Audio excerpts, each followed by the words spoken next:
जय श्री कृष्णा। कृष्ण आस्था प्रमीला चैनल पर आप सभी बहनों का हार्दिक स्वागत करती हूँ। आज अध्याय 10 के अंतर्गत हम अहोई अष्टमी की कथा और जालंधर का जन्म श्रवण करेंगे। अहोई अष्टमी या अशोका अष्टमी व्रत और पूजन कथा। यह व्रत कार्तिक लगते ही अष्टमी को किया जाता है, यानी कृष्ण अष्टमी को। जिस वार की दिवाली पड़ती है, अहोई आठे भी उसी वार की पड़ती है। इस व्रत को वे स्त्रियां करती हैं जिनके संतान होती है। बच्चों की मां दिन भर व्रत रखें। सायंकाल पर अष्टकोष्ठ की अहोई की पुतली रंग भरकर बनाएं और उस पुतली के पास सेई तथा सेई के बच्चों के चित्र भी बनाएं तथा उसका पूजन कर सूर्यास्त के बाद अर्थात तारे निकलने पर अहोई माता की पूजा करने से पहले पृथ्वी को पवित्र करके चौक पूर कर एक लोटे में जल भरकर एक पाटे पर कलश की भांति रखकर पूजा करें। अहोई माता का पूजन करके माताएं कहानी सुने। पूजा के लिए माताएं एक चांदी की अहोई बनवाएं, जिसे स्याहू भी कहते हैं, और उसमें चांदी के दाने यानी मोती बनवा लें। जिस प्रकार गले के हार में पेंडल लगा होता है, उसी भांति चांदी की अहोई डलवा लें। फिर अहोई की रोली, चावल, दूध व भात से पूजा करें। जल से भरे लोटे पर साथिया बना लें और 7 दाने गेहूं लेकर अहोई स्याहू की माला लेकर कहानी सुने। कहानी सुनने के बाद अहोई स्याहू की माला को गले में पहन लें। जो बायना निकालें उसे सासू माँ के पांव लगकर उन्हें दे देवें। इसके बाद चंद्रमा को अर्घ्य दें, स्वयं भोजन करें। दीपावली के बाद किसी शुभ दिन अहोई को गले से उतारकर उसका गुड़ से भोग लगाएं और जल के छींटे दे करके रख दें। जितने बेटे हों उतनी बार तथा जितने बेटों का विवाह हो गया उतनी बार चांदी के 2-2 अहोई में दाने डलवाती जाएं। ऐसा करने से अहोई देवी प्रसन्न होकर बच्चों को दीर्घायु करती हैं और नित नए मंगल कार्य करती हैं। अहोई का उजमन।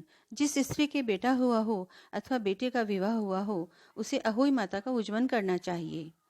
यह इस प्रकार है। एक थाली में 8 जगह पर 4-4 पूड़ियां रखकर उन पर थोड़ा सा हलवा रखें।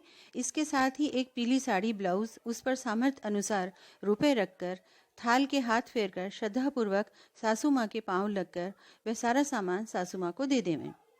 सासू माँ साड़ी तथा रुपए अपने पास रखें। हलवा और पूरी बायना बांट दें। बहन बेटी के यहाँ भी बायना भेजना चाहिए। विधि। अहोई का व्रत दिन भर किया जाता है।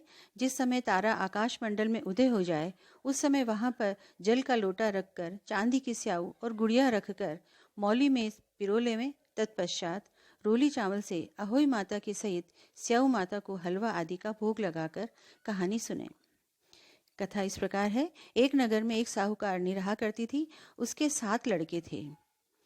एक दिन वह मिट्टी लेने गई और जैसे ही कुदाल मारी त्यों ही सेही के बच्चे कुदाल की चोट से सदा के लिए सो गए।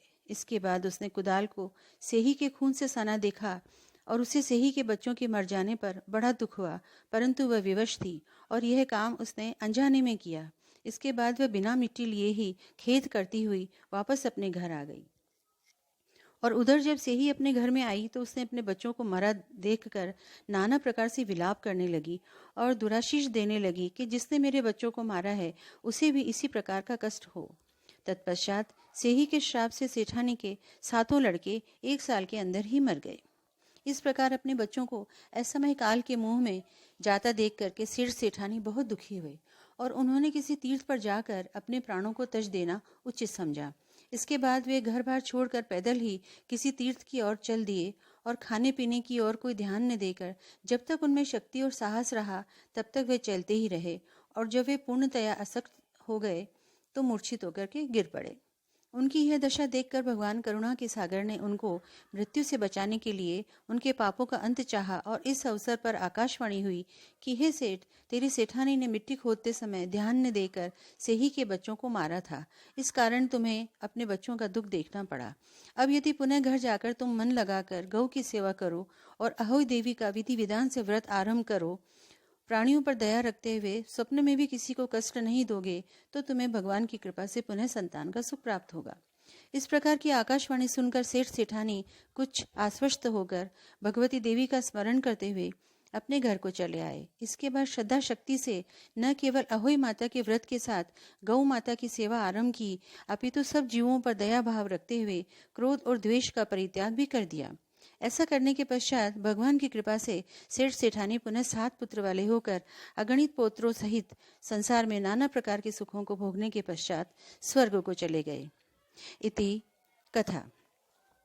अब हम जालंधर का जन्म कथा सुनेंगे कार्तिक मास की कथाओं के अंतर्गत। एक बार राजा पृथु से नारद जी ने कहा कि इंद्र शिवजी के दर्शनों के लिए कैलाश पर्वत को गए। इंद्र के सभी साथी देवता थे और अप्सराएं भी उनके साथ में उपस्थित थीं।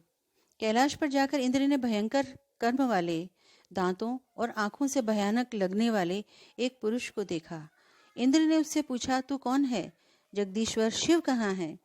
हे राजन, इस प्रकार बार बार प्रश्न करने पर भी जब उसने उत्तर नहीं दिया तो इंद्र ने क्रुद्ध होकर कहा, तू मेरे बार बार पूछने पर भी उत्तर नहीं दे रहा है, अतः मैं तुझ पर वज्र से प्रहार करता हूँ।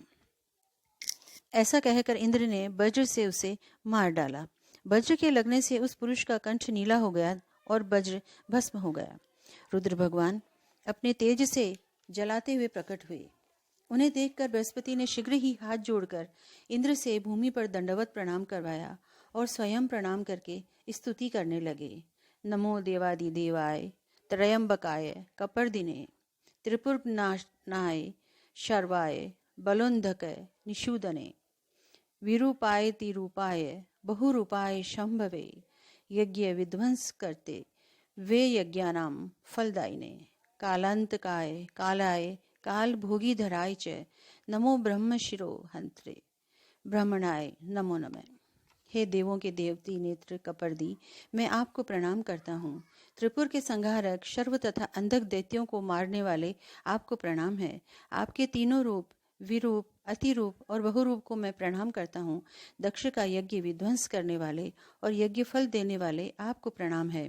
काल स्वरूप और काल के नाशक, काले सर्पों को धारण करने वाले और ब्रह्मशिर छेदन करने वाले और ब्राह्मणों का हित करने वाले आपको मैं बारंबार प्रणाम करता हूँ।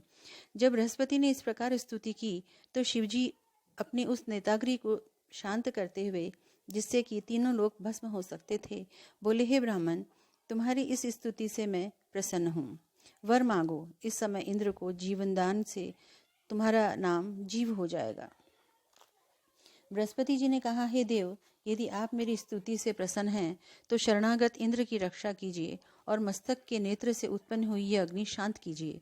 रुद्र ने कहा, मस्तक के नेत्र में यह अग्नि पुनः प्रवेश नहीं कर सकती, अतः मैं इसको दूर फेंक देता हूँ ताकि यह इंद्र को पीड़ा न दे सके।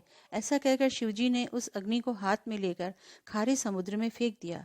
वह अग्नि गंगा सागर के संगम पर जाकर गिरी। अग्नि वहां बालक बनकर रोने लगी। उसके रोने से पृथ्वी बार बार कांपने लगी।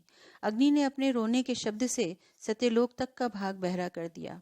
रोने का शब्द सुनकर ब्रह्मा जी बड़े विस्मित हुए और कहा, ये क्या है, और गंगा सागर पर पहुंचे। समुद्र की गोद में उस बालक को देखकर ब्रह्मा ने कहा, यह अद्भुत बालक कौन है? ब्रह्मा का यह कथन सुनकर समुद्र ने ब्रह्मा को आते देखकर हाथ जोड़ लिए। समुद्र ने ब्रह्मा जी को प्रणाम करके उस बालक को उनकी गोद में बिठा दिया और कहा, हे जगत गुरु, गंगा सागर के संगम में उत्पन्न यह मेरा पुत्र है, कृपया इसके जात कर्म आदि संस्कार कीजिए। समुद्र ये बात कह ही रहा था, तभी समुद्र पुत्र उस बालक ने ब्रह्मा की दाढ़ी पकड़ी और उसे बार बार हिलाने लगा। दाढ़ी को पकड़कर हिलाने से ब्रह्मा के नेत्रों से अश्रु गिर पड़े। बड़ी कठिनाई से जब ब्रह्मा जी ने उस बालक से अपनी दाढ़ी को छुड़ाया तो वे समुद्र से बोले, इसने हमारे नेत्र से जल निकाला है, इसीलिए जालंधर नाम से प्रसिद्ध होगा। अभी जवान होकर यह शास्त्रों के अर्थ का जानकार होगा और रुद्र के अतिरिक्त इसे कोई न मार सकेगा। ऐसा कहकर उन्होंने शुक्राचार्य को बुलाया और उसे राजगद्दी पर बिठाया। फिर समुद्र से आगे लेकर ब्रह्मा जी अंतर्ध्यान हो गए। ब्रह्मा की कही हुई बात सत्य हो गई थी। उसे देखकर सागर बहुत प्रसन्न हुआ और कालनेमी की पुत्री वृंदा को अपनी पत्नी बनाने का प्रस्ताव किया। तत्पश्चात कालनेमी आदि राक्षसों ने प्रसन्न होकर उस पुत्री का दान उसके लिए किया। अत्यंत प्रेम करने वाली और वश में रहने वाली वृंदा को पत्नी रूप में पाकर जलंधर शुक्राचार्य की सहायता से पृथ्वी पर राज करने लगा। इति दशम अध्याय। बहनों, यदि आपको ये जानकारी पसंद आई है और अद्भुत नई जानकारियां अगर आपको चाहिए तो कृपया मेरे चैनल को लाइक, शेयर, सब्सक्राइब करें। Thank you.